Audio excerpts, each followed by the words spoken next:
Hello welcome to Trilinga academy. Final గా banking aspirants ఎప్పటి నుంచో వెయిట్ చేస్తున్న ఐబీపీఎస్ ఆర్ఆర్బీ 2020 నోటిఫికేషన్ అయితే వచ్చేసింది. సో ఈ రోజు ఐబీపీఎస్ ఆర్ఆర్బీ 2020 నోటిఫికేషన్ అనేది రిలీజ్ చేయడం జరిగింది. అంతకుముందు వీడియోలో మనం ఆల్రెడీ ఐబీపీఎస్ ఆర్ఆర్బీ క్యాలెండర్ ని డిస్కస్ చేసుకున్నాము. అప్పుడు చాలా మంది అడిగారు సార్ నోటిఫికేషన్ ఎప్పుడు వస్తుందని. డెఫినెట్ గా నెక్స్ట్ మంత్ లో వస్తుందని చెప్పాను. సో ఫైనల్ గా మనకి ఐబీపీఎస్ ఆర్ఆర్బీ 2020 నోటిఫికేషన్ అనేది సో ఈ రోజు వచ్చేసింది. సో ఈ వీడియోలో ఈ ఐబీపీఎస్ ఆర్ఆర్బీ 2020 గురించి ఇంపార్టెంట్ డేట్స్ అలానే ఎన్ని జాబ్ వేకెన్సీస్ ఉన్నాయో డిస్కస్ చేద్దాం. First of all IBPS RRB CRP 9th notification అనేది మనకి 2020 9th నోటిఫికేషన్ అనేది రిలీజ్ అయింది.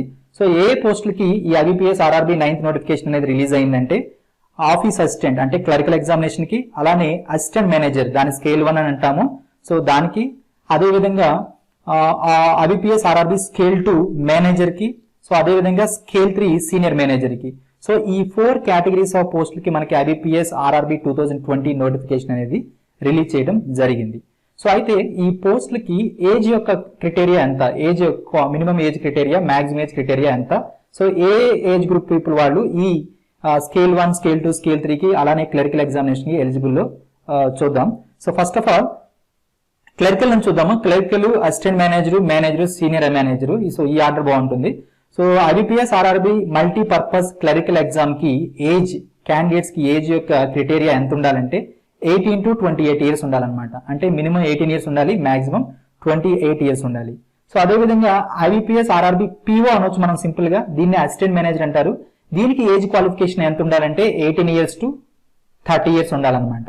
సో అదే విధంగా యాజ్ ఆఫ్ 1st 7 2020 అంటే 1st July 2020 కి ఈ ఏజ్ క్రైటీరియా అనేది ఉండాలన్నమాట. సో ఆఫీసర్స్ స్కేల్ 2 అనమాట. IBPS RRB officer scale 2. So ఇందులో జనరల్ బ్యాంకింగ్ వాళ్ళు ఉంటారు, జనరల్ బ్యాంకింగ్ మేనేజర్ ఉంటారు, సో అదే విధంగా ఎస్ఓ ఉంటారు, స్పెషలిస్ట్ ఆఫీసర్స్ కూడా ఉంటారు అనమాట. దాన్ని మనం ఐబీపీఎస్ ఆర్ఆర్బీ స్కేల్ 2 అని అంటాము. సో ఈ ఎస్ఓ గురించి, జనరల్ బ్యాంకింగ్ మేనేజర్ గురించి మనం తర్వాత డీటెయిల్ గా డిస్కస్ చేద్దాం. సో ఈ IBPS RRB scale 2 manager level పోస్టులకి ఎంత age, minimum age qualification 20 years, maximum age వచ్చేసి 32 ఇయర్స్ అనమాట. సో అదేవిధంగా IBPS RRB scale 3 senior manager వాళ్ళకి ఏజ్ క్రైటీరియా ఎంత ఉండాలంటే 21 ఇయర్స్, మాక్సిమం వచ్చేసి 40 ఇయర్స్. యాజ్ ఆఫ్ 1st 7 2020 అంటే 1st July 2020 కి మినిమం అండ్ మాక్సిమం ఏజ్ అనేది ఇక్కడ ఇచ్చిన విధంగా ఉండాలన్నమాట. సో ఈ ఐబీపీఎస్ ఆర్ఆర్బీ స్కేల్ 3 ఆఫీసర్ కి, అలానే ఐబీపీఎస్ ఆర్ఆర్బీ స్కేల్ 2 మేనేజర్ కని వర్క్ ఎక్స్పీరియన్స్ అనేది ఉంటుంది. అదే ఈ ఐబీపీఎస్ ఆర్ఆర్బీ క్లరికల్ ఎగ్జామ్ కి, ఐబీపీఎస్ ఆర్ఆర్బీ అసిస్టెంట్ మేనేజర్ కి మనకి వర్క్ ఎక్స్పీరియన్స్ అనేది ఉండదన్నమాట. సో అదే స్కేల్ 2, స్కేల్ 3 కి అయితే కంపల్సరీ వర్క్ ఎక్స్పీరియన్స్ అనేది ఉంటుంది. తర్వాత మనం డీటెయిల్ గా చూద్దాము. సో ఏజ్ క్రైటీరియా వచ్చేసి ఇక్కడ ఇచ్చిన విధంగా యాజ్ ఆఫ్ 1st 7 2020 కల్లా ఇక్కడ ఇచ్చిన విధంగా ఉండాలన్నమాట. సో నెక్స్ట్ వచ్చేసి ఎగ్జామినేషన్ యొక్క ఇంపార్టెంట్ డేట్స్ మనకి ఎప్పుడు. సో ఇక్కడ ఐబీపీఎస్ ఆర్ఆర్బీ 2020 నోటిఫికేషన్ లో ఇంపార్టెంట్ డేట్స్ ఏంటి, ఆన్లైన్ అప్లికేషన్ ఎప్పుడు నుంచి స్టార్ట్ అవుతుంది, సో ఎప్పటి వరకు ఉంటుంది, ఎప్పుడు ఎండ్ అవుతుంది, ఈ డేట్ అనేది మనందరికీ చాలా important. So online application dates వచ్చేసి 1st July 2020 నుంచి స్టార్ట్ అవుతుంది. సో అదే ఎండింగ్ డేట్ వచ్చేసి 21st July 2020 కి ఎండ్ అవుతుంది అనమాట. సో ఈ డేట్స్ రెండు అనేవి చాలా ఇంపార్టెంట్. అంటే 1st 7 2020 నుంచి అప్లికేషన్ మీరు అప్లై చేయొచ్చు. లాస్ట్ డేట్ ఆఫ్ అప్లికేషన్ వచ్చేసి 21 7 2020 వరకే అనమాట. సో లాస్ట్ వరకు వెయిట్ చేయొద్దు. బిఫోర్ 21 7 2020 మీరు అప్లై చేయండి. లాస్ట్ వరకు వెయిట్ చేస్తే సర్వర్ బిజీ అయిపోతే మళ్ళీ మీకు అప్లికేషన్ అనేది అప్లై అవ్వకపోవచ్చు. అందుకని సో రేపటి నుంచి అంటే 1st 7 2020 నుంచే మీరు అప్లికేషన్ అప్లై చేయడం స్టార్ట్ చేయండి. సో తర్వాత పేమెంట్. సో ఈ అప్లికేషన్ అప్లై చేసిన తర్వాత మనం పేమెంట్ పే చేయాలి కదా. ఆ పేమెంట్ పే చేయడానికి లాస్ట్ డేట్స్ వచ్చేసి అప్లికేషన్ డేట్ ఎప్పుడైతే ఇచ్చారో వ్యాలిడ్ అదే డేట్ వచ్చేసి పేమెంట్ చేయడానికి అవే డేట్స్ అనమాట. 1st 7 2020 నుంచి 21st 7 2020 వరకు మనం పేమెంట్ అనేది చేయొచ్చు. బట్ లాస్ట్ వరకు వెయిట్ చేయొద్దు, ముందుగానే చేసేయండి. So download of call letters for pre exam training. So మనందరికీ తెలుసు SC ST minority. So ST minority వాళ్ళకి ఐబీపీఎస్ తరపు నుంచి అంటే ఈ ఆర్ఆర్బీ ఎగ్జామినేషన్ తరపు నుంచి ప్రీ రిక్రూట్మెంట్ ట్రైనింగ్ అనేది 1 వీక్ ఇస్తూ ఉంటారు. సో ఆ ప్రీ రిక్రూట్మెంట్ ట్రైనింగ్ కి అటెండ్ అవడానికి డౌన్లోడ్ ఆఫ్ కాల్ లెటర్స్ ఎప్పుడు చేసుకోవాలంటే 12 అనమాట. 12 ఆగస్ట్ 2020 అనమాట. సో 12/8/2020 మీరు ప్రీ రిక్రూట్మెంట్ ట్రైనింగ్ ఎగ్జామ్ కి అటెండ్ అవడం కోసం కాల్ లెటర్స్ అనేవి డౌన్లోడ్ చేసుకోవచ్చు. సో అలాగే conduct of the pre recruitment training exam. So pre exam training అంటే ప్రీ రిక్రూట్మెంట్ ట్రైనింగ్ ఎగ్జామ్ ఎప్పుడు? సో ఈ ఎవరైతే SC ST మైనారిటీ క్యాండిడేట్స్ ఉన్నారో వాళ్ళు 1 వీక్ ప్రీ రిక్రూట్మెంట్ ట్రైనింగ్ ఎప్పుడు అటెండ్ అవ్వచ్చు అంటే 24/8/2020 నుంచి 29/8/2020 అనమాట. సో అంతకుముందు యాక్చువల్గా అయితే మనం ఫిజికల్ గా బ్రాంచెస్ మనం అప్లై చేసుకున్న ఇన్స్టిట్యూషన్ బ్రాంచెస్కి వెళ్ళి ఈ ప్రీ రిక్రూట్మెంట్ ఎగ్జామ్ ట్రైనింగ్ అనేది అటెండ్ అయ్యేవాళ్ళం. మేబీ ఇప్పుడు ఆన్లైన్ కండక్ట్ చేస్తారేమో చూడాల్సి ఉంటుంది. Okay, so pre recruitment training attending dates వచ్చేసి 24/8/2020 నుంచి 29/8/2020 అనమాట. నెక్స్ట్ ఫైనల్ గా download of the call letter for online examination preliminary IBPS RRB. So ఈ స్కేల్ 1 కానీ స్కేల్ 1 కానీ స్కేల్ 2 కానీ స్కేల్ 3 కానీ అలాగే ఆఫీస్ అసిస్టెంట్ మల్టీపర్పస్. సో వీటన్నిటికీ ఆ ప్రిలిమినరీ ఎగ్జామ్ వచ్చేసి ఆగస్ట్ లో ఉంటుంది అనమాట. సో మనకి ప్రిలిమినరీ ఎగ్జామ్ వచ్చేసి ఆగస్ట్ లో ఉంటుంది. Download of the call letter preliminary examination వచ్చి ఆగస్ట్ లో ఉంటుంది. సో ఎగ్జామ్ వచ్చేసి ఆన్లైన్ ఎగ్జామ్ ఎప్పుడు కండక్ట్ చేస్తారంటే సెప్టెంబర్ అక్టోబర్ 2020. ఎగ్జాక్ట్ గా డేట్ ఇవ్వలేదు. సెప్టెంబర్ అక్టోబర్ 2020 లో మనకి ఆన్లైన్ ఎగ్జామ్ ప్రిలిమినరీ అయితే ఉంటుంది. ఓకే, ప్రిలిమినరీ ఎగ్జామినేషన్ వచ్చేసి ఈ అన్ని పోస్టులు కూడా ప్రిలిమినరీ ఎగ్జామినేషన్ వచ్చేసి సెప్టెంబర్ లో కానీ అక్టోబర్ లో కానీ ఏదో ఒక డేట్ మనకి ఉంటుంది అనమాట. సో అలానే రిజల్ట్. సో రిజల్ట్ వచ్చేసి డిక్లరేషన్ ఎప్పుడు ఉందంటే ప్రిలిమినరీ ఎగ్జామినేషన్ రిజల్ట్ వచ్చేసి అక్టోబర్ లో డిక్లేర్ చేస్తారని ఇక్కడ ఇచ్చారు. So download of the call letter for the online exam mains.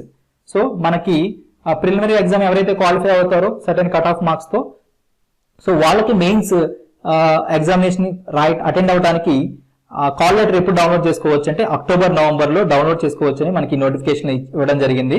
అలానే ఆన్లైన్ ఎగ్జామినేషన్ ఫర్ మెయిన్స్.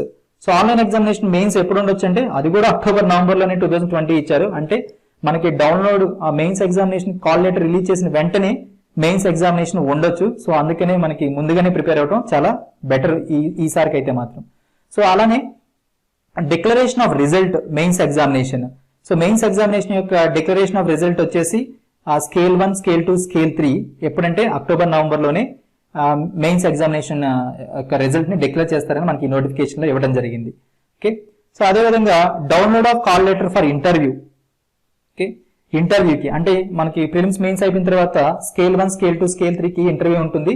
మనకి మల్టీ అంటే క్లర్క్ ఎగ్జామ్స్ కి IBPS RRB క్లర్క్ ఎగ్జామ్స్ కి మనకి ఇంటర్వ్యూ లేదు. స్కేల్ 1 స్కేల్ 2 స్కేల్ 3 కి మాత్రమే ఇంటర్వ్యూ ఉంటుంది. సో ఆ ఇంటర్వ్యూ అటెండ్ అవ్వడానికి download of the call letter ఎప్పుడంటే అది కూడా అక్టోబర్ నవంబర్ లో 2020 ఇవ్వడం జరిగింది. So conduct of interview exact గా డేట్స్ కూడా అది కూడా అక్టోబర్ నవంబర్ లోనే ఇవ్వడం జరిగింది. ఫైనల్ గా provisional allotment officer scale 1 scale 2 scale 3 and office assistant. So వీటన్నిటికి కూడా అలాట్మెంట్ అనేది జనవరి 2020 లో ఇవ్వడం జరిగింది. అంటే ఈ మధ్యలో ఇంటర్వ్యూ ఎగ్జామ్స్ అనేవి మేబీ డేట్స్ ఆల్టర్ అవ్వచ్చు, బట్ అలాట్మెంట్ అనేది మీకు జాబ్స్ లో మిమ్మల్ని అలాట్ చేయటం అనేది జనవరి 2020 లోపల కంప్లీట్ అయిపోతుంది అనమాట. So these are the important dates అనమాట. ఇక్కడ మనకి చాలా చాలా ఇంపార్టెంట్ డేట్స్ వచ్చేసి అప్లికేషన్ ఇంపార్టెంట్ డేట్స్ చాలా important. Please apply before the last date, ముందే అప్లై చేసేయండి. అలాగే మనకి ఆన్లైన్ ప్రిలిమినరీ ఎగ్జామినేషన్ వచ్చేసి సెప్టెంబర్ అక్టోబర్ లో ఉంటుంది. సో అది అయిపోయిన తర్వాత మెయిన్స్ ఎగ్జామినేషన్ వచ్చేసి అక్టోబర్ లో ఉంటుంది. దీన్ని మర్చిపోవద్దు. సో మనకి క్లర్కల్ ఎగ్జామ్ కి అయితేనేమో ఇంటర్వ్యూ లేదు. సో ఎవరికైతే ఇంటర్వ్యూ ఉందో సో వాళ్ళకి ఇంటర్వ్యూ వచ్చేసి అక్టోబర్ నవంబర్ లో ఉంటుంది అనమాట. These are the important dates of IBPS RRB 2020 examination.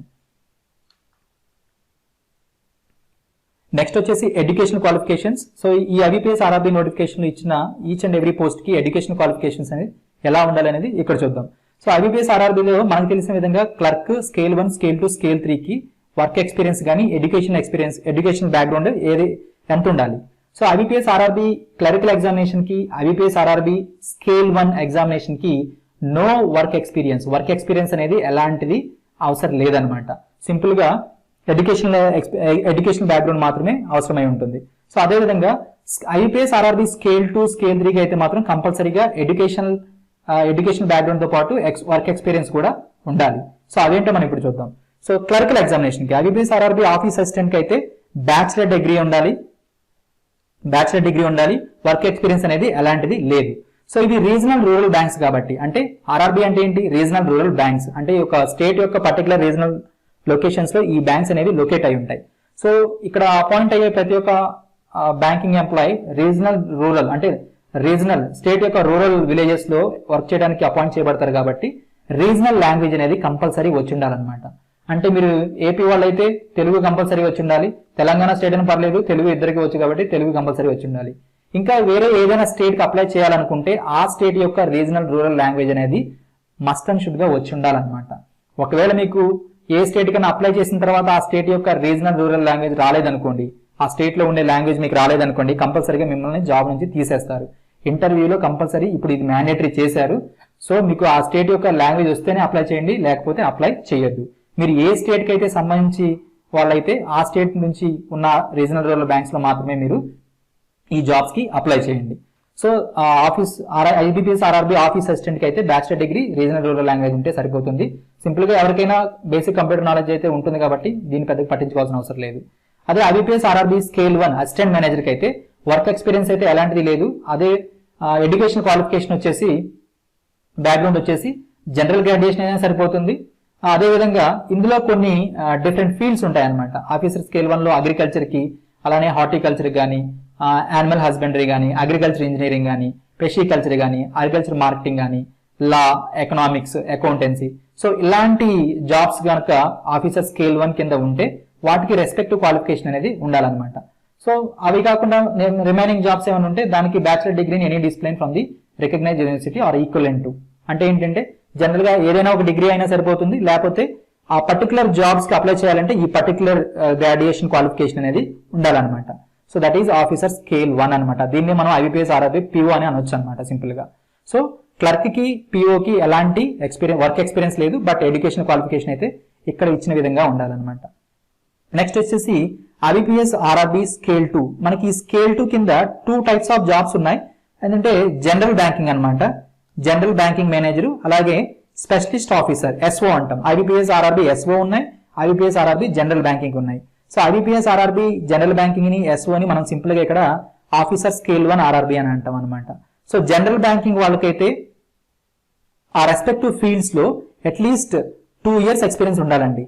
Okay, మీరు ఐబీపీఎస్ ఆర్ఆర్బీ జనరల్ స్కేల్ 2 కింద ఉన్న జనరల్ బ్యాంకింగ్ మేనేజర్ పోస్ట్ కి అప్లై చేస్తున్నారు.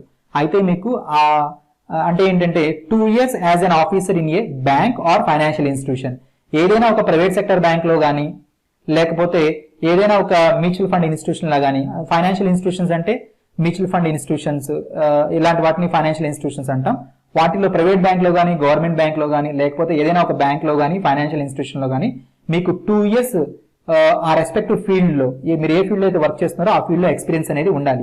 అప్పుడే మీరు general banking scale 2 officer under IBPS ఆర్ఆర్బీకి ఎలిజిబుల్ అనమాట. So that is the basic qualification for the IBPS RRB scale 2 general banking officer కి అయితే.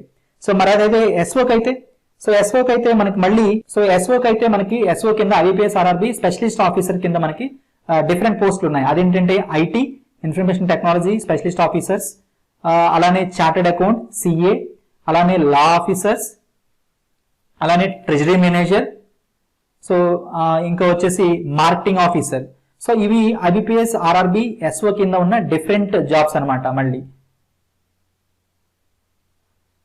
ఓకే, సో ఈ డిఫరెంట్ జాబ్స్ లో కి క్వాలిఫికేషన్ ఎంత ఉండాలంటే ఎస్ఓ ఐటీకి అప్లై చేయాలంటే bachelor degree from a recognized university in electronics కానీ, కమ్యూనికేషన్ కానీ, కంప్యూటర్ సైన్స్. సో వీటిల్లో బ్యాచిలర్ డిగ్రీ ఉండాలి. మినిమం వచ్చేసి 50% అగ్రిగేట్ అనేది ఉండాలన్నమాట. ఓకే, అలానే 1 year వర్క్ ఎక్స్పీరియన్స్ అనేది ఉండాలి ఐటీకి అప్లై చేయాలంటే. అలానే ఎవరైతే చార్టెడ్ అకౌంట్ పీపుల్ ఉన్నారో వాళ్ళకి చార్టెడ్ అకౌంట్ అంటే సిఏ కంప్లీట్ అయి ఉండాలి. అదేవిధంగా 1 year వర్క్ ఎక్స్పీరియన్స్ అనేది ఉండాలి. సో ఇంకోటి వచ్చేసి లా ఆఫీసర్ అనమాట. లా ఆఫీసర్ లో degree from recognized university in law ఉండాలి, ఈక్వలెంట్ 50% మార్క్స్ ఉండాలన్నమాట. సో అదేవిధంగా వీళ్ళకి 2 years అడ్వకేట్ ఎక్స్పీరియన్స్ అనేది ఉండొచ్చు, లేకపోతే should have knowledge of law officer in banks కానీ, ఫైనాన్షియల్ ఇన్స్టిట్యూషన్ కానీ ఉండాలి. సో అడ్వకేట్ గా అయినా వర్క్ చేసి ఉండాలి 2 years, లేకపోతే బ్యాంక్స్ లో లా ఆఫీసర్ గా, లేకపోతే ఫైనాన్షియల్ ఇన్స్టిట్యూషన్ లో 2 years లా ఆఫీసర్ గా వర్క్ చేసి ఉండాలన్నమాట. ట్రెజరీ మేనేజర్ అనమాట. ట్రెజరీ మేనేజర్ కి 1 year ఎక్స్పీరియన్స్ రిలవెంట్ ఫీల్డ్ లో దానికి సంబంధించిన ట్రెజరీ మేనేజర్ గా 1 year వర్క్ చేసి ఉండాలి. సో నెక్స్ట్ వన్ వచ్చేసి IBPS RRB SO marketing officer. Marketing ఆఫీసర్కి వచ్చేసి 1 year మార్కెటింగ్ ఆఫీసర్గా ఎక్స్పీరియన్స్ ఉండాలన్నమాట. సో క్వాలిఫికేషన్ వచ్చేసి MBA in marketing from recognise university అయి ఉండాలి. ఓకే, నెక్స్ట్ వచ్చేసి అగ్రికల్చర్ ఆఫీసర్. అగ్రికల్చర్ ఆఫీసర్లో ఈ కింద ఇచ్చిన agriculture, animal husbandry, forestry, fishculture, so వీటన్నిటిలో గ్రాడ్యుయేషన్ డిగ్రీ ఉండాలి, మినిమం 50% మార్క్స్తో ఉండాలి. 2 years ఫీల్డ్ ఎక్స్పీరియన్స్ ఉండాలన్నమాట. అగ్రికల్చర్ ఆఫీసర్గా కానీ, యానిమల్ హస్బెండరీ కానీ, వెటర్నరీ కానీ, లేకపోతేనేమో ఫిషికల్చర్లో కానీ, అగ్రికల్చర్ ఇంజనీరింగ్లో కానీ. సో IBPS RRB SOలో మనకి ఇన్ని కేటగిరీస్ ఆఫ్ SO పోస్టులు ఉన్నాయన్నమాట. వీటన్నిటికీ ఇక్కడ ఇచ్చిన విధంగా క్వాలిఫికేషన్ అనేది ఉండాలి, అలాగే వర్క్ ఎక్స్పీరియన్స్ కూడా ఉండాలన్నమాట. నెక్స్ట్ వచ్చేసి IBPS RRB స్కేల్ 3 అనమాట. So IBPS RRB scale 3. So scale 3 అంటే ఏంటంటే సీనియర్ మేనేజర్ అనమాట. సో ఈ సీనియర్ మేనేజర్కి మనకి bachelor degree, already senior manager కాబట్టి బ్యాచిలర్ డిగ్రీ ఉంటుంది. సో బ్యాచిలర్ డిగ్రీ ఉండాలి విత్ మినిమం 50% మార్క్స్ ఉండాలి. సో అలానే ఈ బ్యాచిలర్ డిగ్రీ 50% మార్క్స్తో ఎవరికి ఎక్కువగా ప్రిఫరెన్స్ ఇస్తారంటే ఎవరికైతే డిప్లొమా ఇన్ బ్యాంకింగ్ కానీ, ఫైనాన్స్ కానీ, మార్కెటింగ్ కానీ, అగ్రికల్చర్ కానీ, హార్టికల్చర్ అంటే రీజనల్ రూరల్ ఏరియాస్కి సంబంధించిన ఫీల్డ్స్ ఏవైతే ఉన్నాయో వాటిల్లో కనుక గ్రాడ్యుయేషన్ 50% మార్క్స్తో చేసి ఉంటే వాళ్ళకి మొదటి ప్రిఫరెన్స్ ఇస్తారనమాట. So bachelor degree general BA అంటే జనరల్ BA చేయొచ్చు, ఇంజనీరింగ్ ఎవరైనా అప్లై చేయొచ్చు, బట్ వీళ్ళకి మాత్రం ముందు ప్రిఫరెన్స్ అనేది ఉంటుంది అనమాట. సో బ్యాచిలర్ డిగ్రీతో పాటు మినిమం 50% మార్క్స్తో పాటు మినిమం 5 years వర్క్ ఎక్స్పీరియన్స్ ఉండాలన్నమాట.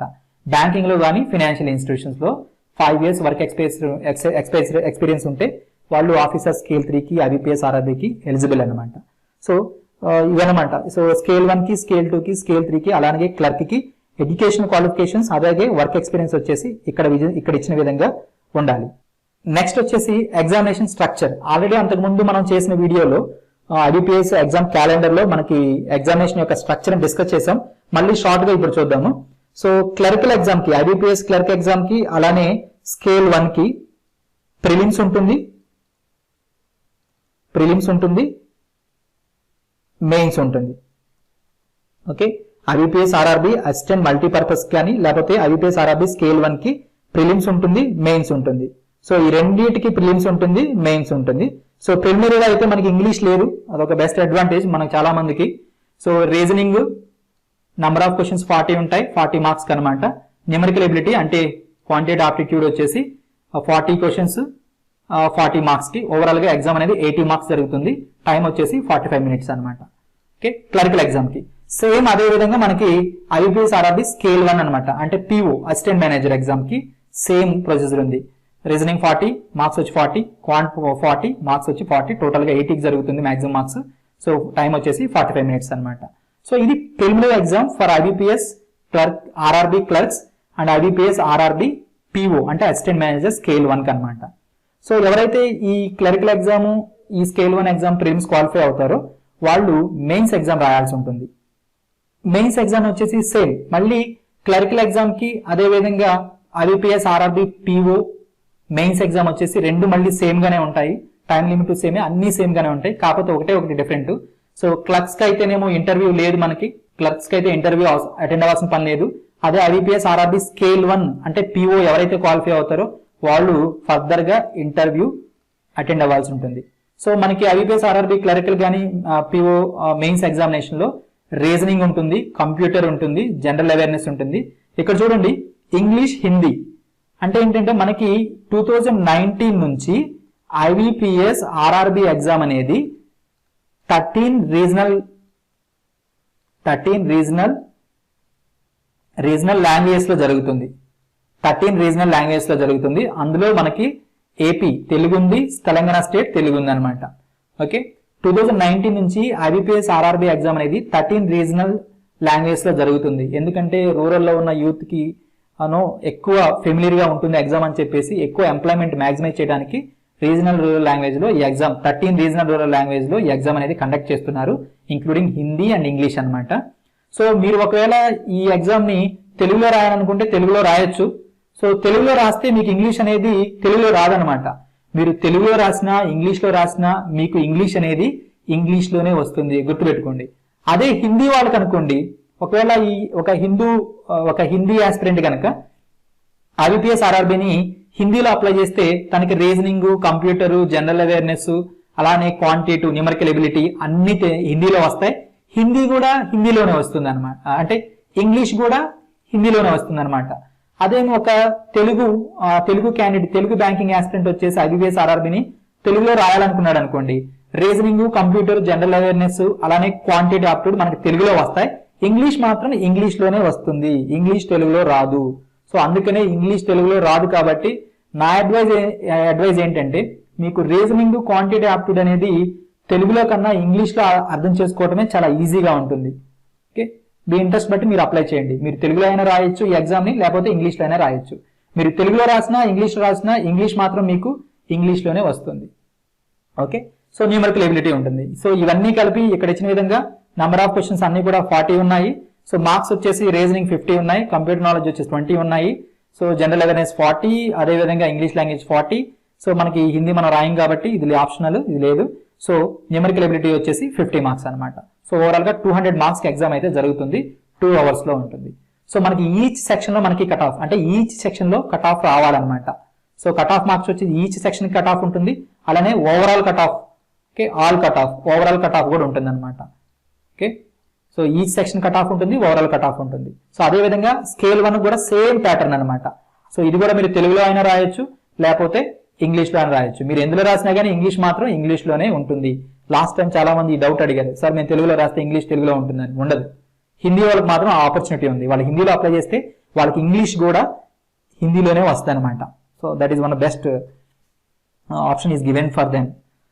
నెక్స్ట్ వచ్చేసి స్కేల్ ఆఫీసర్ స్కేల్ 2 కి, జనరల్ బ్యాంకింగ్ కి, ఆఫీసర్ స్కేల్ 2 స్పెషలిస్ట్ ఆఫీసర్స్ కి సింగిల్ ఎగ్జామే ఉంటుంది అనమాట. రిమెంబర్, సో ఎవరైతే ఆల్రెడీ వర్క్ ఎక్స్పీరియన్స్ ఉన్న వాళ్ళు ఉన్నారో వాళ్ళకైతే మాత్రం ప్రిలిమ్స్ మెయిన్స్ లేదు, ఓన్లీ సింగిల్ ఎగ్జామ్ ఉంటుంది, తర్వాత ఇంటర్వ్యూ ఉంటుంది. సింగిల్ ఎగ్జామ్ విత్ ఇంటర్వ్యూ అనమాట. సో వాళ్ళకి ఏంటి సిలబస్ అంటే రీజనింగ్, స్కేల్ 2 జనరల్ బ్యాంకింగ్, వాళ్ళకి స్కేల్ 2 జనరల్ బ్యాంకింగ్ ఎవరైనా అప్లై చేయొచ్చు, నార్మల్ ఏ డిగ్రీ నుంచైనా అప్లై చేయొచ్చు. సో వాళ్ళకి reasoning, computer, financial awareness, English ఉంటుంది. నెక్స్ట్ వచ్చేసి క్వాంటిటీ ఆప్టిట్యూడ్ ఉంటుంది అనమాట. సో ఇవన్నీ కలిపి 2 hours 200 మార్క్స్ ఉంటుంది. వీళ్ళకి ఇది అయిపోయిన తర్వాత, సింగిల్ ఎగ్జామ్ అయిపోయిన తర్వాత ఇంటర్వ్యూ ఉంటుంది. ఓకే, జనరల్ బ్యాంకింగ్ అనమాట. ఏ గ్రాడ్యుయేషన్ వాళ్ళైనా దీనికి అప్లై చేయొచ్చు. ఆఫీసర్ స్కేల్ 2 జనరల్ బ్యాంకింగ్ అనమాట. సో స్పెషలిస్ట్ ఆఫీసర్స్ అనమాట, SO అంటాం కదా, IBPS RRB SO వాళ్ళకి. SO వాళ్ళకి కూడా సింగిల్ ఎగ్జామే ఉంటుంది. వీళ్ళేమి ప్రిలిమ్స్ మెయిన్స్ రాయాల్సిన పని లేదు, ఓన్లీ సింగిల్ ఎగ్జామ్. సో దీనికి వీళ్ళకి కాకపోతే ఫస్ట్ ఒకటే మారుతుంది, అదేంటంటే professional knowledge. So for example ఐటీకి అప్లై చేస్తున్నారు అనుకోండి, మీకు ఐటీ నుంచి క్వశ్చన్స్ వస్తాయి. అదే లాకి అప్లై చేస్తే లా నుంచి వస్తాయి. అదే మేనేజ్మెంట్ నుంచి అప్లై చేస్తే మార్కెటింగ్ ఆఫీసర్ కోసం మీకు MBA నుంచి క్వశ్చన్స్ వస్తాయి. అలానే CA నుంచి అప్లై చేస్తే CA నుంచి. అంటే ఈ ఫస్ట్ ప్రొఫెషనల్ నాలెడ్జ్ అనేది మీరు అప్లై చేసే పొజిషన్ బట్టి చేంజ్ అవుతుంది అనమాట. అవి మీకు 40 మార్క్స్ ఉంటుంది. నెక్స్ట్ వచ్చేసి reasoning, financial awareness, English and computer knowledge, quantity aptitude అనేది కామన్ అనమాట. సో ఇంగ్లీష్ వాళ్ళైతే ఇంగ్లీష్ రాయండి, మీరు హిందీలో అప్లై చేస్తే హిందీ రాయండి, తెలుగులో అప్లై చేసినా కానీ ఇంగ్లీష్ మాత్రం ఇంగ్లీష్లోనే వస్తుంది. ఓకే, సో ఇవన్నీ వచ్చేసి 200 మార్క్స్ ఉంటుంది, 2 hours టైము. నెక్స్ట్ వచ్చేసి మీకు ఇంటర్వ్యూ ఉంటుంది. సో ఇది IBPS RRB scale 2 general banking, అలానే స్కేల్ 2 స్పెషలిస్ట్ ఆఫీసర్ యొక్క ఎగ్జామ్. వీళ్ళకి సింగిల్ ఎగ్జామ్ మాత్రమే ఉంటుంది. నెక్స్ట్ వచ్చేసి IBPS RRB స్కేల్ 3 అనమాట, సీనియర్ మేనేజర్. సో వీళ్ళకి కూడా, సీనియర్ మేనేజర్ కూడా వీళ్ళకి కూడా సింగిల్ ఎగ్జామే ఉంటుంది, తర్వాత వచ్చేసి ఇంటర్వ్యూ ఉంటుంది. ఓకే, సో ఇక్కడ వీళ్ళకి రీజనింగ్ ఉంటుంది, కంప్యూటర్ నాలెడ్జ్, ఫైనాన్షియల్, ఇంగ్లీష్, అలాగా క్వాంటిటీ ఆప్టిట్యూడ్, డేటా ఇంటర్ప్రిటేషన్ ఉంటుంది అనమాట. సో వీళ్ళకి ఎలాంటి సబ్జెక్ట్ నాలెడ్జ్ ఉండదు. సో వీళ్ళకి ఈ ఓవరాల్ గా వీటన్నిటి నుంచి 200 మార్క్స్ జరుగుతుంది. సో 2 hours లో ఎగ్జామ్ ఉంటుంది అనమాట. వీళ్ళు కూడా ఈచ్ సెక్షన్ నుంచి ఈచ్ సెక్షన్ కట్ ఆఫ్ ఉంటుంది, అలానే ఓవరాల్ కట్ ఆఫ్ కూడా ఉంటుంది. ఓకే, సో ఇది IBPS RRB scale 1, scale 2, scale 3, అదేవిధంగా క్లర్క్ కి సో ఎగ్జామినేషన్ యొక్క స్ట్రక్చర్ అనేది సో ఈ విధంగా ఉందన్నమాట. నెక్స్ట్ వచ్చేసి వేకెన్సీస్. సో వేకెన్సీస్ అనేది చాలా ఇంపార్టెంట్. సో ఇక్కడ నేను అన్ని వేకెన్సీస్ డిస్కస్ చేయట్లేదు, ఓన్లీ క్లర్క్ అంటే మల్టీపర్పస్. సో ఎవరైతే IBPS RRB multipurpose clerk exam కి, అలానే స్కేల్ 1 అనమాట, స్కేల్ 1 అంటే PO అసిస్టెంట్ మేనేజర్ కి ఎవరైతే అప్లై చేస్తున్నారో ఆ వేకెన్సీ వరకే నేను ఇక్కడ డిస్కస్ చేస్తున్నాను. మిగతావి స్కేల్ 2, స్కేల్ 3 మీరు నోటిఫికేషన్ రెఫర్ చేయండి, ఎందుకంటే ఇక్కడ ఎక్కువ పోస్టులు లేవు, అందుకనే అవన్నీ చాలా డిఫికల్ట్ అవుతుంది డిస్కస్ చేయడానికి. సో ఎవరైతే స్కేల్ 2, స్కేల్ 3 అప్లై చేస్తున్నారో you please go and go through the notification. మీరు నోటిఫికేషన్ వెళ్ళి ఒకసారి మీకు ఎన్ని ఉన్నాయో చూసుకోండి అక్కడ. సో ఇక్కడ క్లరికల్ కి స్కేల్ 1 కి మనం చూస్తున్నాము. ఫస్ట్ వచ్చేసి క్లర్క్ ఎగ్జామ్ కి. క్లర్క్ ఎగ్జామ్స్ కి మనకి వేకెన్సీస్ మనం ఈ ఆంధ్రప్రదేశ్ తెలంగాణ గురించే మాట్లాడుతున్నాం కాబట్టి, సో ఆంధ్రప్రదేశ్ తెలంగాణలో ఆంధ్రప్రదేశ్లో మనకి 3 రీజనల్ రూరల్ బ్యాంక్స్ ఉన్నాయి, తెలంగాణలో అయితే 2 రీజనల్ రూరల్ బ్యాంక్స్ ఉన్నాయి అన్నమాట. సో ఆంధ్రప్రదేశ్లో మల్టీపర్పస్ కి ఎన్ని వేకెన్సీస్ ఉన్నాయి? మనకి ఆంధ్ర ప్రగతి గ్రామీణ బ్యాంక్ వాళ్ళు నాట్ రిపోర్టెడ్, ఎన్ఆర్ అంటే నాట్ రిపోర్టెడ్, వాళ్ళు ఏమి అంటే లేవని కాదు, లేకపోతే మనకి 0 అని ఇస్తారు. ఎన్ఆర్ ఇచ్చారు కాబట్టి నాట్ రిపోర్టెడ్ అంటే రిపోర్ట్ చేయలేదు. సో మేబీ ఉండొచ్చు, ఎన్నో కొన్ని జాబ్స్ ఆంధ్ర ప్రగతి గ్రామీణ బ్యాంక్ లో ఉండొచ్చు అనమాట. ఎన్ఆర్ అంటే నాట్ రిపోర్టెడ్. సో మనకి చైతన్య, ఇంకొక రీజనల్ రూరల్ బ్యాంక్ ఏపీలో వచ్చేసి చైతన్య గోదావరి గ్రామీణ బ్యాంక్. ఇందులో ఎస్సీకి అయితే 16, ఎస్టీకి అయితే 7, ఓబీసీకి 28, ఎకనామికలీ వీకర్ సెక్షన్ కి ఈడబ్ల్యూఎస్ వాళ్ళకి 10, సో జనరల్ కేటగిరీ వచ్చి 43 ఉన్నాయన్నమాట. సో విజువల్లీ ఇంపైర్డ్ వాళ్ళకైతే ఏమీ లేవు, 0 ఉన్నాయి కాబట్టి ఏమీ లేవు విజువల్లీ ఇంపైర్డ్ వాళ్ళకి. సో హియరింగ్ ఇంపైర్డ్, సో అంటే హియరింగ్ ప్రాబ్లం ఉన్న వాళ్ళకైతే 1 ఉంది. సో అదే ఆ ఓసీ అంటే వీళ్ళేంటంటే ఎవరికైతే యాసిడ్ అటాక్స్ కానీ లేకపోతే ఫిజికల్ గా ఆర్థోపెడికల్ గా వాళ్ళు ఛాలెంజ్డ్ పీపుల్, ఆర్థోపెడికల్ గా వాళ్ళు సరిగ్గా వాళ్ళ హ్యాండ్ కానీ కాళ్ళు కానీ బాడీ కానీ పని చేయకపోతే, సో విజువల్ గా హియరింగ్ గా డిజబిలిటీ ఉన్న వాళ్ళు కాకుండా ఇంకా అదర్ దెన్ ఎవరైతే ఉంటారో వాళ్ళని ఓసీ అంటారనమాట. సో వాళ్ళకైతే 2 ఉన్నాయన్నమాట. యాసిడ్ అటాక్స్ కానీ లేకపోతే ఇంకా ఏదైనా ఒక యాక్సిడెంట్ జరిగి ఇలాంటి వాళ్ళని ఓసీ కేటగిరీ కింద కన్సిడర్ చేస్తారు. ఐడి అనమాట అంటే ఇంటెలెక్చువల్ డిజబిలిటీ అనమాట, ఇంటెలెక్చువల్ గా, సో అంటే మెంటల్ గా డిజబిలిటీ వాళ్ళకి కూడా ఎలాంటివి లేవన్నమాట. ఓన్లీ ఓసీ వాళ్ళకి హియరింగ్ డిజబిలిటీ ఉన్న వాళ్ళకి మాత్రమే వేకెన్సీ అయితే ఉన్నాయి. ఇవి ఈఎక్స్ఎస్ అనమాట. ఈఎక్స్ఎస్ అంటే ఏంటంటే ఎక్స్ సర్వీస్ వాళ్ళకి, ఎక్స్ సర్వీస్ అంటే ఆర్మీలో నేవీలో పనిచేసిన వాళ్ళు ఉన్నారు కదా, ఎక్స్ సర్వీస్ వాళ్ళు ఎవరైతే ఉన్నారో సో వాళ్ళకి 15 జాబ్స్ ఉన్నాయి అనమాట. సో ఇవి ఆంధ్రప్రదేశ్లో చైతన్య గోదావరి గ్రామీణ బ్యాంక్ లో ఉన్న వేకెన్సీస్. అలానే ఆంధ్రప్రదేశ్లో మనకి ఇంకొక రీజనల్ రూరల్ బ్యాంక్ ఉంది, అది సప్తగిరి గ్రామీణ బ్యాంక్ అనమాట. సో ఇందులో ఎస్సీకి వచ్చి 6 ఉన్నాయి, ఎస్టీకి 3 ఉన్నాయి, ఓబీసీకి 11 ఉన్నాయి, ఈడబ్ల్యూఎస్ 4 ఉన్నాయి, జనరల్ 16 ఉన్నాయి. సో హియరింగ్ డిజబిలిటీ వాళ్ళకి 1 ఉంది, ఓసీ వాళ్ళకి 1 ఉంది, ఎక్స్ సర్వీస్ వాళ్ళకి 6 ఉన్నాయి అనమాట. సో నెక్స్ట్ వచ్చేసి తెలంగాణలో మనకి ఎన్ని గ్రామీణ బ్యాంక్స్ ఉన్నాయంటే 2 ఉన్నాయి. ఆంధ్రప్రదేశ్ గ్రామీణ వికాస్ బ్యాంకు, తెలంగాణ గ్రామీణ బ్యాంక్. ఇది త్రిపుర మంది కాదు, త్రిపుర వాళ్ళది. సో ఈ రెండిట్లో ఆంధ్రప్రదేశ్ గ్రామీణ బ్యాంక్ లో మనకి ఎస్సీకి 23 ఉన్నాయి అండ్ ఎస్టీకి 11 ఉన్నాయి, ఓబీసీకి 41, ఈడబ్ల్యూఎస్ 15, జనరల్ వాళ్ళకి 60 ఉన్నాయి. సో అదేవిధంగా తెలంగాణ గ్రామీణ బ్యాంక్ లో ఎస్సీకి 32, ఎస్టీకి 14, ఓబీసీకి 54, ఈడబ్ల్యూఎస్ 20, జనరల్ వాళ్ళకి 80 ఉన్నాయి. సో మనకి ఆంధ్రప్రదేశ్ లో కన్నా తెలంగాణలోనే ఈసారి జాబ్స్ ఆర్ఆర్బీస్ లో ఎక్కువ ఉన్నాయి. సో విజువల్ ఇంపైర్డ్ వాళ్ళకి 1 ఉంది, హియరింగ్ డిజబిలిటీ వాళ్ళకి 1 ఉంది, ఓసీ వాళ్ళకి 2 ఉన్నాయి. సో అదే ఇంటెలెక్చువల్ డిజబిలిటీ వాళ్ళకి 2 ఉన్నాయి, ఎక్స్ సర్వీస్ వాళ్ళకి 22 ఉన్నాయి అనమాట. సో అదే తెలంగాణ గ్రామీణ బ్యాంక్ లో అయితే ఎక్స్ సర్వీస్ వాళ్ళకి 29 ఉన్నాయి. సో ఇక్కడ తెలంగాణ గ్రామీణ బ్యాంక్ లో విజువల్లీ ఇంపైర్డ్ వాళ్ళకి, విజువల్ గా ఛాలెంజ్ పీపుల్స్ కి ఏమో 2 ఉన్నాయి. సో హియరింగ్ ఛాలెంజ్ వాళ్ళకి 2 ఉన్నాయి. సో అదర్ యాసిడ్ అటాక్స్ కానీ ఆర్థోపెడికల్ గా వాళ్ళు డిజబిలిటీ వాళ్ళకి 2 ఉన్నాయి అనమాట. సో తెలంగాణ కన్నా ఆంధ్రప్రదేశ్ కన్నా తెలంగాణలోనే ఈసారి జాబ్స్ అనేవి ఎక్కువ ఉన్నాయి. సో ఆల్మోస్ట్ ఇక్కడ 100 అంటే 140, సో 140 డిక్లేర్ అయిపోయినాయి, 140 పోస్టులు జనరల్ కి. ఈ జనరల్ కాకుండా ఇంకా వేరే కూడా చాలా ఎక్కువ ఉన్నాయి అనమాట. సో ఇక్కడ మాత్రం జనరల్ వచ్చేసి 56, 59 మాత్రమే ఉన్నాయి. సో కాబట్టి ఇక్కడ ఓన్లీ జనరల్ వచ్చేసి 140 ఉన్నాయి అనమాట. అంటే ఏపీలో కన్నా కంపేర్ చేస్తే తెలంగాణలోనే ఈసారి మనకి వేకెన్సీస్ అనేవి ఎక్కువ ఉన్నాయి. సో దేనికంటే ఆఫీసర్ అసిస్టెంట్ మల్టీపర్పస్ అనమాట. నెక్స్ట్ వచ్చేసి ఆఫీసర్ స్కేల్ 1, సో అంటే పిఓ ఆర్ఆర్బి పిఓకి. సో ఆఫీసర్ స్కేల్ 1 కి మనకి ఆంధ్రప్రదేశ్ లో మనకు తెలుసుగా 3 గ్రామీణ బ్యాంక్స్ ఉంటాయి. ఇందులో ఫస్ట్ ఆంధ్ర ప్రగతి గ్రామీణ బ్యాంక్ లో మళ్ళీ నాట్ రిపోర్టెడ్ అని ఇచ్చాడు. నాట్ రిపోర్టెడ్ అంటే లేవని కాదు, మేబీ ఇంకా రిపోర్ట్ చేయలేదు అవి. సో నెక్స్ట్ వచ్చేసి చైతన్య గోదావరి గ్రామీణ బ్యాంక్ లో ఎస్సీకి 10 ఉన్నాయి, పిఓ జాబ్స్, ఎస్టీకి 4 ఉన్నాయి, ఓబీసీకి 16 ఉన్నాయి, ఈడబ్ల్యూఎస్ 6 ఉన్నాయి, జనరల్ వచ్చేసి 26 ఉన్నాయి. సో ఓసీ అంటే చెప్పాను కదా అంతకుముందు చెప్పిన విధంగా యాసిడ్ అటాక్స్ లేకపోతే ఆర్థోపెడికల్ గా ఛాలెంజ్డ్ పీపుల్స్ వాళ్ళకి 1 ఉన్నాయి, విజువల్ గా డిజబిలిటీ వాళ్ళకి లేవు, అలానే హియరింగ్ డిజబిలిటీ వాళ్ళకి కూడా లేవు అనమాట, ఇంటెలెక్చువల్ డిజబిలిటీ వాళ్ళకి కూడా లేవు. సో సప్తగిరి గ్రామీణ బ్యాంక్స్ లో ఏపీలో 15 ఎస్సీకి, 8 ఎస్టీకి, ఓబీసీకి 27, ఈడబ్ల్యూఎస్ 10, జనరల్ వచ్చేసి 40 ఉన్నాయి. సో జనరల్ ఓవరాల్ గా వచ్చేసి 40 and 26 66 ఉన్నాయి అన్నమాట. ఓకే, నెక్స్ట్ వచ్చేసి తెలంగాణలో మనకు తెలుసు కదా 2 గ్రామీణ బ్యాంక్స్ ఉన్నాయి. ఆంధ్రప్రదేశ్ గ్రామీణ వికాస్ బ్యాంక్ లో ఎస్సీకి వచ్చేసి 18 ఉన్నాయి, ఎస్టీకి 9, ఓబీసీకి 32, ఇక్కడ ఎక్కువ ఉన్నాయి ఓబీసీకి, అండ్ ఈడబ్ల్యూఎస్ 12 ఇక్కడ కూడా ఎక్కువ ఉన్నాయి, అండ్ జనరల్ కి 49. సో తెలంగాణ గ్రామీణ బ్యాంక్ లో అయితే మాత్రం సారీ యార్, వీళ్ళు మాత్రం ఎలాంటి రిక్రూట్మెంట్ ఇవ్వలేదు పిఓకి.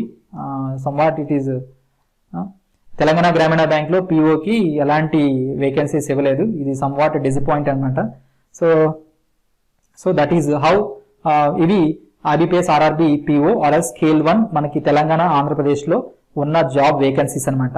మళ్ళీ తెలంగాణ ఇది PO అయితే మనకి ఆంధ్రప్రదేశ్ లోనే ఎక్కువ ఉన్నాయి, 40, 26 ఎన్ని ఉన్నాయి, 66 ఉన్నాయి జనరల్ వాళ్ళకి. అదే ఇక్కడ తెలంగాణలో అయితే 49 ఉన్నాయి, సింగిల్ బ్యాంక్ నుంచే 49 ఉన్నాయి. ఈ తెలంగాణ గ్రామీణ బ్యాంక్ కూడా ఇచ్చినట్టు బాగుండేది, ఎందుకంటే ఎక్కువ ఉండేవి, బట్ లేవు. So this is all about. So ఈ వేకెన్సీస్ అనేది క్లర్క్ కి అండ్ పిఓకి ఇలా ఉన్నాయి. So next scale 2, scale 3 I'm requesting scale 2, scale 3 మీరు ఎవరైతే ఉన్నారో మీరు ఒకసారి నోటిఫికేషన్కి వెళ్ళండి, ఎందుకంటే మీకు జాబ్స్ ఉన్నాయి బట్ చాలా తక్కువ ఉన్నాయి, అందుకనే నేను వాటిని పికప్ చేయలేదు. సో మీరు నోటిఫికేషన్కి వెళ్ళి ఈ జాబ్స్ మీకు ఎన్ని ఉన్నాయో చూసుకోండి, స్కేల్ 2, స్కేల్ 3 వాళ్ళు. సో మనకి మెయిన్స్ ఎగ్జామ్ అయిపోయిన తర్వాత మెయిన్స్ ఎగ్జామ్ అయిపోయిన తర్వాత మెయిన్స్ ఎగ్జామ్ అయిపోయిన తర్వాత మనకి ఇంటర్వ్యూ సో మెయిన్స్ నుంచి ఇంటర్వ్యూ అయిపోయిన తర్వాత 80:20 తీసుకుంటారండి. సో మెయిన్స్ అయిపోయిన తర్వాత ఇంటర్వ్యూ అయిపోయిన తర్వాత మనకి రిజల్ట్ అనేది మళ్ళీ 100 మార్క్స్ కి డిక్లేర్ చేస్తారు.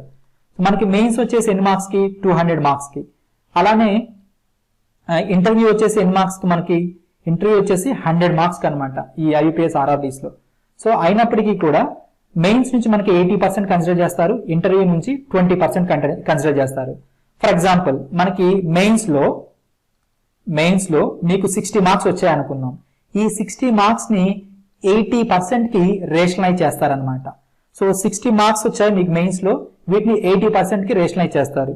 ఓకే, 80% కి రేషనలైజ్ చేస్తారు. అంటే మీకు ఓవరాల్ గా ఎన్ని వస్తాయి అంటే 48 వస్తాయి అనమాట రేషనలైజ్ చేసేస్తే. క్యాన్సిల్ 6 8 48 అనమాట.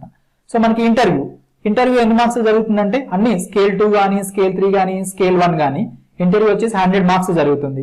100 మార్క్స్ కి ఇంటర్వ్యూ జరుగుతుంది, 200 మార్క్స్ మెయిన్ జరుగుతుంది. 100 మార్క్స్ కి మీకు ఒక 50 మార్క్స్ ఇంటర్వ్యూలో వచ్చాయని అనుకుందాం. ఈ 60 మార్క్స్ ని 20% కి మనకి రేషనలైజ్ చేస్తారనమాట. అంటే 20% కి రేషనలైజ్ చేస్తే ఇక్కడ ఎన్ని వస్తాయంటే సింపుల్ గా 5 2 just 10 అంటే 10 మార్క్స్ వస్తాయి. ఈ రెండు మెయిన్స్ ఇంటర్వ్యూ కలిపి ఎన్ని వచ్చాయి, 58 వచ్చాయి అవుట్ ఆఫ్ 100 అనమాట. మనకి ఇంటర్వ్యూ మెయిన్స్ అయిపోయిన తర్వాత 80:20 కి రేషనలైజ్ చేస్తారు. సో 100 కి 58 వచ్చాయి అనమాట. ఇప్పుడు మీ రిజల్ట్ అనేది ఇలా డిక్లేర్ చేస్తారనమాట. సో అందుకనే మెయిన్స్ లో ఎక్కువ మార్కులు రావడం చాలా ఇంపార్టెంట్. మెయిన్స్ లో ఎక్కువ మార్క్స్ వస్తే ఇంటర్వ్యూలో అంతగా పెర్ఫార్మెన్స్ అయిపోయినా వరి అవ్వాల్సిన పని లేదు. సో మనకి ఇక్కడ ఎగ్జామ్ కి ఏది ఎక్కువగా ఇంపార్టెంట్. సో ప్రిలిమ్స్ లో మనకి ఎగ్జామ్ కి మనం ఎలా ప్రిపేర్ అవ్వాలి, ప్రిలిమ్స్ లో అందరూ కూడా రీజనింగ్, క్వాంట్ అనేది ప్రిపేర్ అవుతారు. ప్రతి బ్యాంకింగ్ ఆస్పిరెంట్ కూడా రీజనింగ్, క్వాంట్ మీద ఎక్కువ కాన్సన్ట్రేట్ చేస్తారు. సో మీరు అందరూ ఒకే షార్ట్ కట్స్ అన్ని అప్లై చేస్తారు, అందరూ ఈక్వల్ గా. చాలా మంది మీకు రీజనింగ్ లో, క్వాంట్ లో ఫర్ ఎగ్జాంపుల్ నీకు ఒక 30 మార్క్స్ వచ్చాయి అనుకుందాం. ఓకే, రీజనింగ్ లో 50 మార్క్స్ కి మీ ఫ్రెండ్ కి 32 వస్తాయి. ఓకే, అదే క్వాంట్ లో మీకు 30 మార్క్స్ వస్తే మీ ఫ్రెండ్ కి 35 వస్తాయి. మీకు రీజనింగ్, క్వాంట్ లో ఎక్కువ డిఫరెన్స్ కనిపించదు, అందరికి ఈక్వల్ గా అప్రోప్రియేట్ గా ఈక్వల్ మార్క్స్ వస్తాయి. మెయిన్స్ లో ఎగ్జామినేషన్ లో వచ్చేటప్పటికి కాంపిటీషన్ ఎక్కడ ఉంటుందంటే, ఎవరైతే కంప్యూటర్ నాలెడ్జ్ కానీ బ్యాంకింగ్ నాలెడ్జ్, స్కేల్ 1 వాళ్ళైతే కంప్యూటర్ నాలెడ్జ్, బ్యాంకింగ్ నాలెడ్జ్, అదేవిధంగా ఇంగ్లీష్, ఈ అంటే జనరల్ అవేర్నెస్ బ్యాంకింగ్, అది కంప్యూటర్ నాలెడ్జ్, ఇంగ్లీష్, ఈ 3 సబ్జెక్ట్సే ఎక్కువ రోల్ ప్లే చేస్తాయి. క్వాంట్, రీజనింగ్ ఎక్కువ రోల్ ప్లే చేయవు. ఎందుకంటే జిఏ మీరు చదివితే 40 అవుట్ 40 తెచ్చుకోవచ్చు, మినిమం 30 తెచ్చుకోవచ్చు. ఎక్కువ లాస్ట్ 6 months కరెంట్ అఫైర్ కానీ, బ్యాంకింగ్ గురించి, లేకపోతే ఫైనాన్షియల్ ఇన్స్టిట్యూషన్స్ గురించి, ఎకానమీ గురించి బేసిక్స్ ఎవరైతే అండర్స్టాండింగ్ ఉంటుందో వాళ్ళకి కరెంట్ అఫైర్స్ ప్రిపేర్ అవడం చాలా ఈజీగా ఉంటుంది అనమాట. సో వాళ్ళకి కరెంట్ అఫైర్స్ చదివినప్పుడు చాలా ఎక్కువగా గుర్తుండే అవకాశం ఉంటుంది. మీకు బ్యాంకింగ్ నాలెడ్జ్, ఫైనాన్షియల్ నాలెడ్జ్ లేకుండా కరెంట్ అఫైర్ గుర్తుండాలంటే గుర్తుండవు. అందుకని దాని మీద కొంచెం బేసిక్ కమాండ్ తెచ్చుకోండి, ఈజీగా కరెంట్ అఫైర్స్ గుర్తుంటాయి. అప్పుడు మీరు 30 మార్క్స్ గెయిన్ చేస్తే మీరు కట్ ఆఫ్ ఇక్కడే రీచ్ అవ్వచ్చు. సో కంప్యూటర్ నాలెడ్జ్ కూడా అంతే అనమాట, సేమ్. ఇంగ్లీష్ విషయానికి వస్తే ఫర్ ఎగ్జాంపుల్ మీకు ఒక 10 మార్క్స్ వస్తే మీ ఫ్రెండ్ కి 20 మార్క్స్ రావచ్చు. అంటే ఇక్కడ ఎక్కువ డిఫరెన్స్ కనిపిస్తుంది, 10 మార్క్స్ డిఫరెన్స్ కనిపిస్తుంది. ఈ 10 మార్క్స్ డిఫరెన్స్ మనకి క్వాంట్ అండ్ రీజనింగ్ లో కనిపించవు. ఎగ్జామ్ ని మీరు అండర్స్టాండ్ చేసుకోండి. సో మెయిన్స్ ఎగ్జామినేషన్ లో కాంపిటీషన్ అనేది జిఏలో, కంప్యూటర్ లో, ఇంగ్లీష్ లో ఉంటుంది. ప్రిలిమినరీలో అయితే రీజనింగ్, క్వాంట్ లో ఉంటుంది.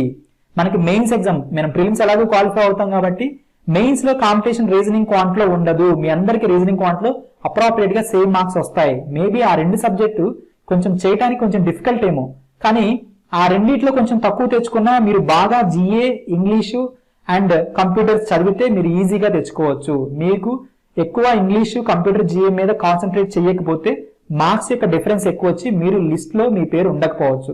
సో మెయిన్స్ ఎగ్జామినేషన్ మీరు ఒకసారి అండర్స్టాండ్ చేసుకోండి. సో అందుకనే banking general awareness, so computer, English అనేది మీరు కొంచెం ఎక్కువ కాన్సన్ట్రేట్ చేయండి అలాంగ్ విత్ రీజనింగ్, క్వాంట్ తో పాటు. So that is all about the IBPS RRB 9th notification year. So మీరు వెయిట్ చేయొద్దు, మీ నోటిఫికేషన్ కి తొందరగా మీరు రేపటి నుంచి, అంటే ఫస్ట్ రేపటి నుంచి, so that is all about the IBPS RRB 9th notification. So మీరు వెయిట్ చేయొద్దు, లాస్ట్ డేట్ వరకు కంపల్సరీగా మీరు ఫస్ట్ 7th నుంచి అప్లై చేయడం స్టార్ట్ చేయండి. 10 కల్లా అప్లై చేసేయండి. So it is better for all of you. So thank you all of you. If you have any doubts you can comment below, I will give reply. మీకు ఏమైనా doubts ఉంటే కింద comment చేయండి, weather examination గురించి కానీ, ఎలా prepare అవ్వాలి కానీ. సో ఈ త్రిలింగ అకాడమీలో ఈ నోటిఫికేషన్ వచ్చింది కాబట్టి మేము డైలీ క్వాంట్ నుంచి, రీజనింగ్ నుంచి, జనరల్ అవేర్నెస్ నుంచి, అలానే కంప్యూటర్ నుంచి వీడియోస్ అయితే అప్లోడ్ చేస్తాము.